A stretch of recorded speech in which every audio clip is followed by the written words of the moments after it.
pagi Cikgu Lee, apa khabar? Khabar baik. Cikgu Lee, saya nak tanya beberapa soalan. Sudah 3 tahun Cikgu Lee menjadi guru kelas tahun 3A. Ya. Apakah perasaan Cikgu? Murid 3A ada 31 orang sekarang lah. Saya rasa sasya mereka kurang memuaskan. Okey. Bagaimanakah sasya murid kelas Cikgu?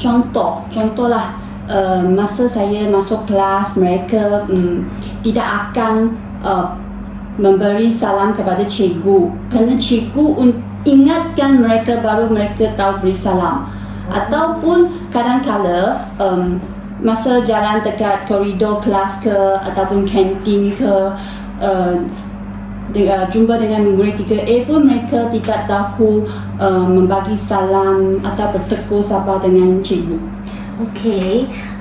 Berdasarkan perhatian, apakah faktor-faktor yang menyebabkan sasya murid semakin memuaskan atau kurang memuaskan? Okey, saya rasa faktor-faktor yang menjadikan perkara sebegini kebanyakannya latar belakang keluarga mereka. Sebab HKC Bukit Merah dia di kampung area kan, jadi mungkin kebanyakan ibu bapa mereka bekerja. Lepas tu mereka mungkin tidak berpendidikan yang tinggi. Mungkin mereka tidak tahu betapa pentingnya itu sasya murid, terutamanya bersopan. Macam itulah. Lepas itu macam pengaruh persekitaran mereka pun mempengaruhi itu sikap mereka. Sebab sekolah kita berdekatan dengan pasar. Jadi murid banyak yang pergi ke pasar ke ataupun pergi ke kedai-kedai di sekitar rumah mereka. Jadi mereka ada nampak sikap-sikap dewasa ataupun cara-cara mereka berkomunikasi adalah kurang bersasya, bersopan. Ya, mungkin mereka rasa itu pun biasa saja. Tidak apa, mereka sudah biasa, jadi mereka pun belajar. Macam itulah. Lepas itu, saya pun rasa pengaruh rakan sebaya pun penting. Sebab bila mereka nampak kawan-kawan mereka buat sebegini, mereka rasa mungkin bergaya, mungkin nak berkawan dengan dia. Lepas tu dia belajarlah sikap dia macam tu. Pengaruh rakan sebaya pun salah satu faktor.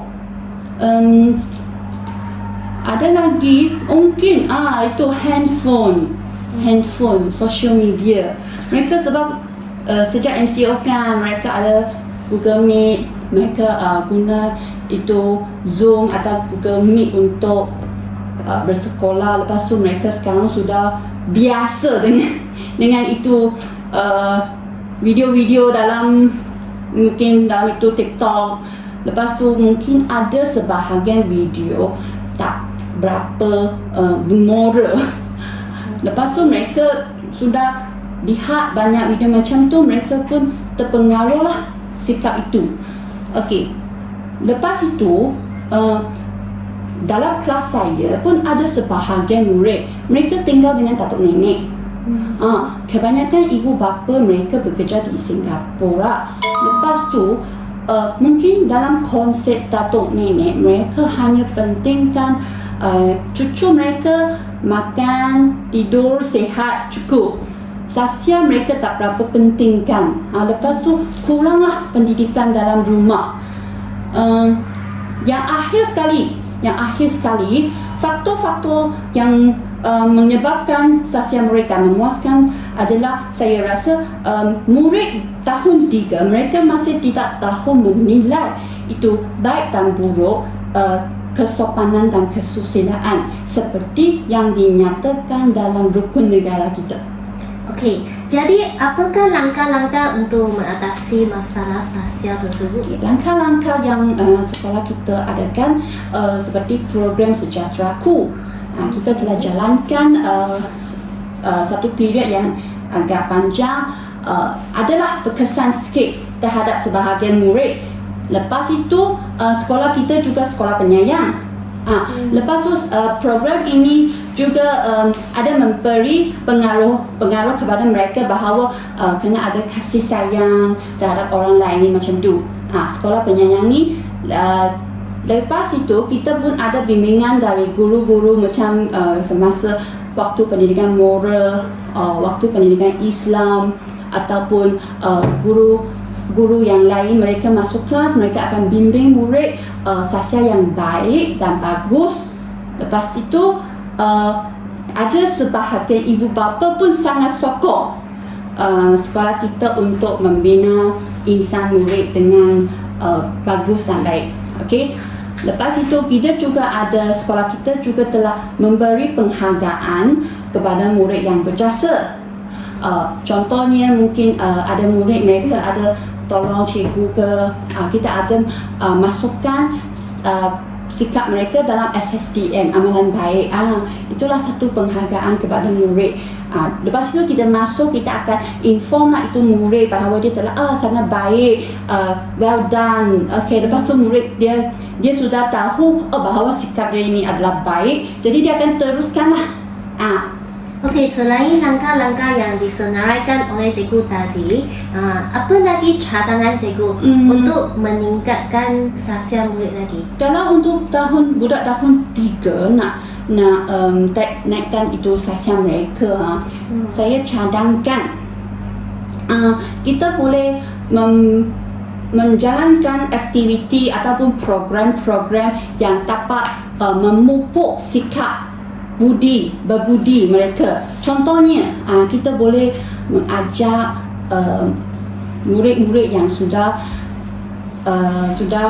habis sekolah, macam murid tua, ajak mereka balik untuk memberi sepatah dua perkataan kepada murid untuk mendorong mereka untuk menjadi seorang yang berbudi.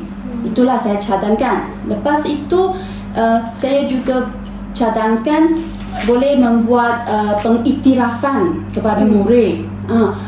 Pengiktirafan tu kita boleh berdasarkan kelas. Contohnya guru kelas, sebab guru kelas paling memahami murid kan. Guru kelas boleh memilih satu murid yang paling berbudi ataupun sasial baik. Lepas tu memberi satu pengiktirafan. Contoh, kita boleh bagi hadiah ataupun bagi satu badge budak baik. Okey, lepas tu dia boleh pin kat baju dia. Lepas tu dia boleh jalan-jalan, semua kawan akan ada dapat badge. Mereka akan sangat gembira. Jadi akan teruskan sikap yang baik. Lepas tu kawan-kawan dia nampak, sebab pengaruh rakan sebaya pun penting. Kawan-kawan nampak dia ada badge ni, mungkin mereka akan belajar daripada dia, bersasial dengan baik. Okey, lepas itu saya juga cadangkan kita boleh laksanakan aktiviti mengenang jasa. Contohnya banyak komuniti alumni yang memberi jasa kepada sekolah kita. Kita boleh boleh adakan itu aktiviti, contoh macam satu himpunan. Lepas tu kita mengajak ahli-ahli alumni, ahli-ahli sekolah. Lepas tu kita buat satu aktiviti program lah mengenang jasa mereka, supaya budak mereka faham kita kena kenang jasa orang lain. Jadi memupuklah sikap itu berbudi bahasa dalam diri dia. Okey, bagus ya cadangan Cikgu Lee. Apakah kesan jika pihak sekolah tidak juga cuba menyelesaikan masalah sosial murid ini? Kalau kita tidak menyelesaikan masalah ini, sebab mereka baru berumur 9 tahun. Kalau budak-budak yang berumur 9 tahun telah bersikap tidak sopan ke, tidak berbudi ke, mereka akan bawa sikap ni sampai ke tahun 6. Lepas tu sampai ke sekolah menengah, sikap ni akan tambah berat. Dia tidak akan hilang sebab kita tak ajar dia yang betul, kita tidak ajar dia dengan cara yang betul, mereka tidak tahu apa yang mereka buat itu salah. Jadi lepas sekolah menengah, mereka akan bawa sikap ni ke dalam masyarakat. Kalau sikap ni berterusan di semua kalangan murid-murid, apabila mereka telah habis sekolah bekerja di masyarakat, masyarakat itulah jadi tidak aman, mungkin tak sejahtera, mungkin lagi ada gaduh-gaduh. Saya rasa lah, lepas itu mereka juga akan menurunkan imej sendiri. Mungkin kenapa orang ni macam tu cakap macam tak sopan lah, tak berbudi bahasa, dia akan tidak disukai ramai.